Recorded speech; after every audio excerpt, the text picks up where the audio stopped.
What is up, you beautiful peeps? I want to ask, are you prepared for what the heck is already happening? Because most people have no clue. If your water ran out today, what the hecky darn would you do? The power's out. You've got whatever the heck is in your house right now. How long do you think that you and your family would survive? Most people, if they actually think about it, probably don't have more than 3 days worth of food and water. And that is so scary. The world is very tumultuous right now. No, the world is not ending, but I do think that there is something shifting, and I think it is so important that we look at it, that we prepare for it, and if nothing happens, then we are ahead of the curve. So today we are going to be paying attention. We're going to be talking about what we can do to prepare if something were to happen, and we are going to talk about food preservation, my favorite topic on the planet. I want to welcome you back to the Sovereign Kitchen Society. I am Molly Bravo, chef, author, and of course, the founder of Wilder Space, our sweet little catering company in the Santa Cruz Mountains. We focus on real food, education, and inspiring our clients on knowing and caring about where your food comes from. This show is all about one thing and one thing only. We are going to be taking back control of how we feed our families. We're not focused on fear. We're not focused on super extreme drastic measures. We are focused on education and knowledge, wisdom, real deep practical wisdom and knowledge that is passed down from generation to generation. My great-grandmother didn't think of herself as prepared. She just knew how to live. She knew how to put food up for winter. She knew how to feed her family. She knew how to stretch what she had. She knew that the grocery store, even though there was one nearby, was not the answer to her problems. Somewhere between her generation and our generation, we ended up losing sight of how to take care of ourselves. We are completely dependent on a system that is fragile. So let's talk about what is already happening. I want to give you just a really clear picture in case you haven't been paying attention to the news. That's totally cool. I'm not trying to put you into some fear cycle. I just want you to understand the pressure of the system that we're living in and what actually motivates action and change. So as of right now, gas, as you know, has crossed the $4 a gallon mark. And it is tied directly to a conflict that is going on right now in the Middle East in the Strait of Hormuz, which is this tiny little waterway that has all of the oil for the entire world passing through it. We're talking roughly 20% of the world's oil that moves through that waterway every single day. And I think what most people are not paying attention to is the fact that oil is not just what goes into your car. Oil runs the freaking world. It is a very fragile world that we're living in, and we are beholden to the oil, fertilizer, petroleum products, the trucks that move our food, the refrigeration, the transport, the packaging, all of the equipment. Everything is ruled by oil. So if they have control of the oil, they have control of the people. I'm going to leave it at that. I want to also talk about my favorite topic, which is canning. And this is all going to circle back to the state of the world right now. But we're going to talk about canning from the very beginning, a soup to nuts approach on canning, and how I think it is probably one of the most important things that you could be learning in this day and age. So I want to, of course, teach you something today. I hope that I inspire you, and I hope that I inspire you to get back in the kitchen and start learning some old world skills. So let's start at the beginning, because I know that a lot of you who are listening and watching are probably thinking that you don't know a single thing about food preservation. And that's great because that is the perfect place to start. When I first began, obviously, I had no clue what I was doing as well. And so the most important thing that you could do is find somebody that resonates with you and learn from them. That's what our great grandparents did. That's what our parents did. And hopefully that's what we'll be able to do for the next generation is pass that wisdom on before it gets lost in translation. So canning is a very simple process, you guys. It is literally the process of sealing food inside of jars at a high enough temperature that you're going to destroy all of the bacteria, the mold, the enzymes, anything that could possibly cause your food to spoil. We want to be able to keep it safe so that we can pull it off the shelf and we can eat it at any time. That's it. You're essentially creating a vacuum seal that's going to protect all of the food inside so that it can sit on that shelf and you don't need to worry about where your next meal is coming from. It can safely sit on your shelf for, like 1, 2, sometimes 5 years, though many people probably wouldn't agree with that statement. There are 2 methods to canning your food. One is water bath canning. That is for things like jellies, jams, pickles. The other is pressure canning, and those are for things like stocks and meats and beans and vegetables. Both are super important. So let's start with water bath canning because that is probably the easiest place to start for somebody that has no experience. It doesn't require a lot of upfront investment. What you do need is a can and some jars and really nice lids. So we're going to talk about the details of all of that. Water bath canning is where you are going to preserve your food and you are going to submerge it in water that is at least 2 inches above the lid. You're going to set it on a rack inside of a pot that's going to sit on the bottom of the pot. You're going to use mason jars, preferably like Kerr or ball jars. They have really thick glass and they don't tend to break under pressure. And you're going to use brand new lids. You're not going to use lids that you find at the grocery store. You're not going to use lids that you've used before. You're going to get brand new lids that have a really nice seal just to make sure that you're safe. Water bath canning works great for high acid foods. So tomatoes, fruits, jams, jellies, pickles, salsa, apple butter, lemon curd, all of that really wonderful stuff. If it's acidic, you can water bath can it. The process looks like this. You're going to prepare your food. You're going to put it into a sterilized jar. You're going to leave the right amount of headspace at the top. You're going to follow your cookbook, i.e. the Essential Canning Cookbook that I wrote that I would love for you to get, and it will be in the show notes.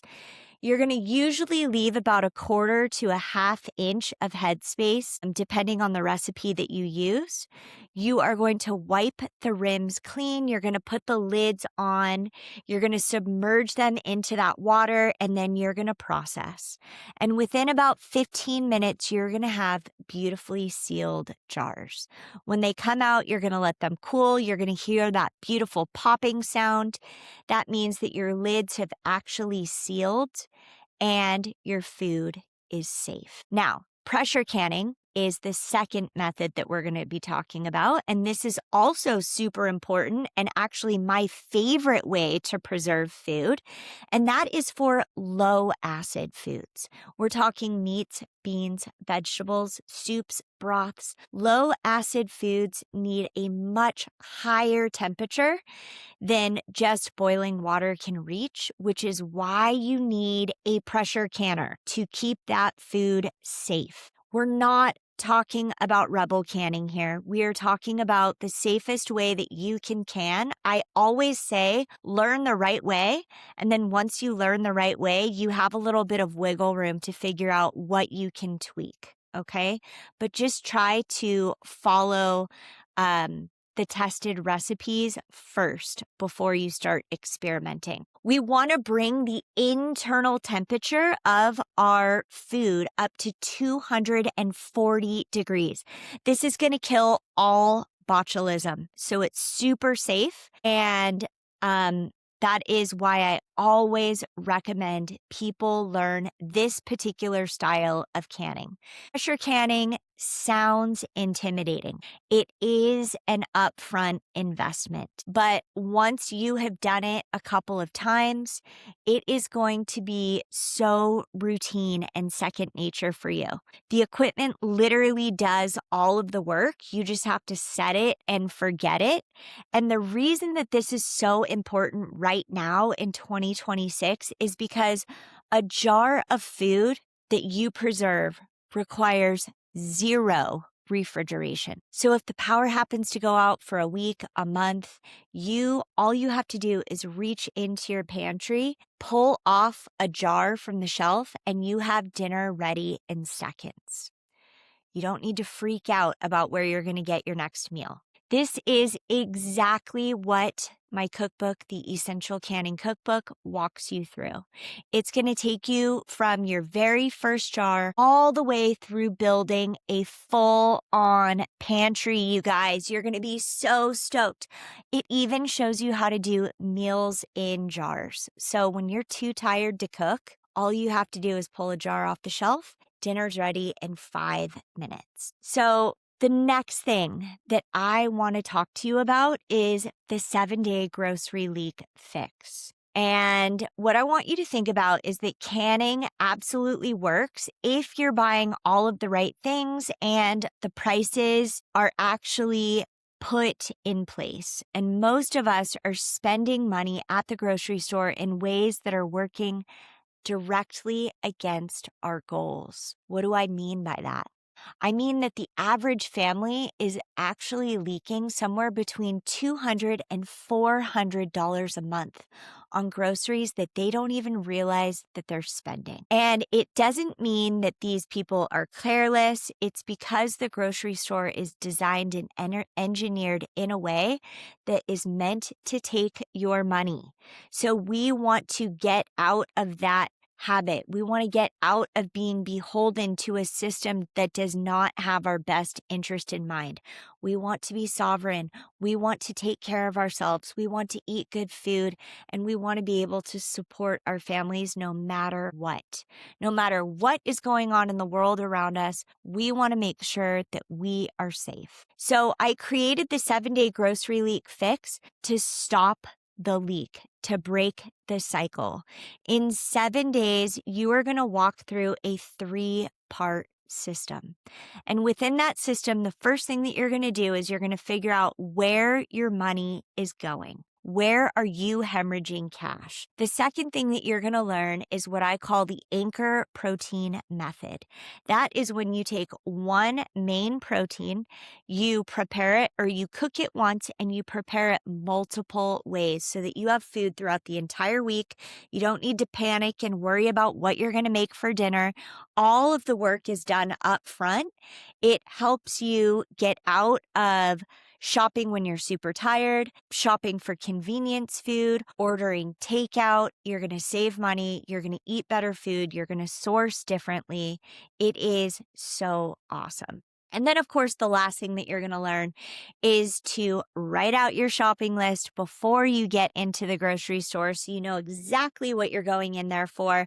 You're not aimlessly wandering the aisles trying to figure out what you're going to make for dinner, spending money that you didn't intentionally plan on spending. Here are 3 action items that I want to leave you with today. The first thing is that I really want you to start canning. I want you to start practicing and thinking about canning this week. So you can go to the farmer's market, you can go to the grocery store, you can purchase some food in bulk, and you can either start with water bath canning or pressure canning. But I want you to get comfortable preserving your own food because it is so gratifying and it's better to be safe than sorry. The second thing that I want you to do is I want you to think about how to address your water situation. I know this sounds crazy, okay?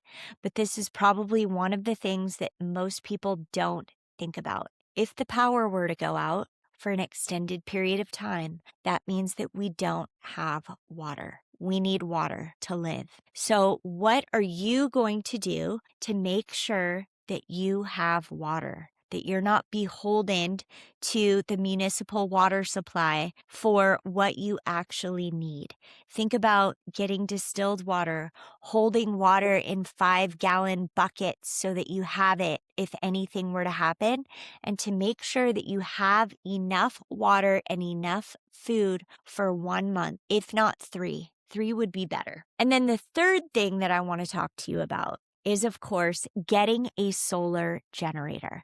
Because if we are dealing with this oil situation in the world and oil prices skyrocket, you're not going to be able to get gasoline. You're not going to be able to have all of the amenities that you're used to having, and you're not going to be able to run a traditional generator. So think about getting a solar generator. We just got one. I love the Jackery. It is maybe like $1,000, but it will hold your freezer, your refrigerator, all of your appliances, your TV. You don't need to worry about a traditional loud generator. It's very quiet.